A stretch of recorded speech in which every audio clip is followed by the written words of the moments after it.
La Déclaration universelle des droits de l'homme stipule que lorsqu'une personne s'estime en danger dans son pays, elle a le droit de demander l'asile dans un autre. Pour demander l'asile en Belgique, il faut se rendre à l'Office des étrangers, répondre à un questionnaire et faire relever ses empreintes digitales qui seront enregistrées dans une base de données européenne, Eurodac. Cela permet de vérifier si la Belgique est bien responsable de l'examen de la demande ou s'il revient à un autre pays européen de la traiter. Dans ce cas, en regard du règlement Dublin, la Belgique demande à ce pays de se charger de la demande. Une fois enregistré, le demandeur d'asile est autorisé à rester légalement en Belgique le temps de la procédure. Il a aussi le droit de bénéficier d'une structure d'accueil. En fonction des places disponibles dans le réseau d'accueil, le demandeur sera orienté, dans un premier temps, vers une structure collective ou individuelle. Celles-ci sont gérées par différents opérateurs comme les CPAS, FEDASIL ou la Croix-Rouge. La Croix-Rouge est un acteur humanitaire de l'accueil qui est spécifiquement mandaté par l'État belge pour remplir cette mission. Dans nos centres Croix-Rouge, outre l'hébergement et les repas, le demandeur d'asile bénéficie d'une prise en charge personnalisée. Dès son arrivée, il est encadré par des collaborateurs qui l'aident à s'installer.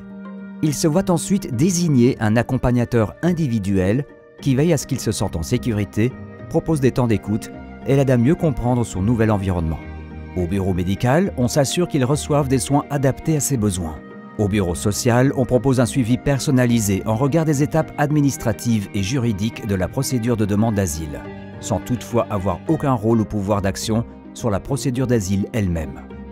Durant son séjour dans le centre, il lui est également possible de suivre des cours de langue, des formations sur les institutions belges, les us et coutumes de nos régions et une attention particulière est portée à la scolarisation des mineurs. Des activités de loisirs, des visites culturelles et des événements conviviaux permettant de faire des rencontres avec la population locale sont régulièrement organisés.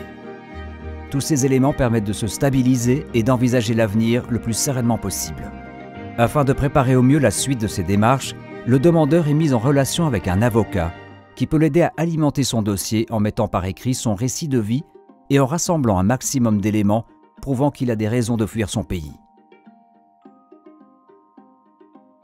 Quelque temps plus tard, le demandeur d'asile est convoqué pour une audition au Commissariat général aux réfugiés et aux apatrides.